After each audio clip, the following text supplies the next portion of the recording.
Hello. ভাই গোবর আছে? হ্যাঁ আছে তো। তো খায় ফেলেন। ফাজলামি করেন না। টিং টিং। হ্যালো। ভাই গোবর আছে? আছে তো। খায় ফেলেন। হ্যালো। ভাই গোবর আছে? সমস্যা কি ভাই? আছে তো, বললাম না আছে। তো খায় ফেলেন। কিরে দোস্ত, মন খারাপ কে তোর? তো ভাই কই না তো। একটা লোক প্রত্যেকদিন আমার ফোন দেয়, আর ফোন দিয়ে দিয়ে খালি জিজ্ঞাসা গোবর আছে নাকি। তুই কি বলস? আমি আর কি বলি, যে কই যে আছে।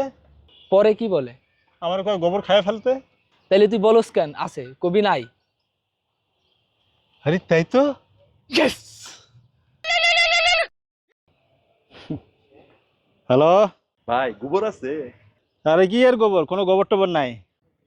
সব খায় ফেলাইছেন? খাদক গোবর খাদক। হ্যালো। बड़ी साल में है अब जिंदगी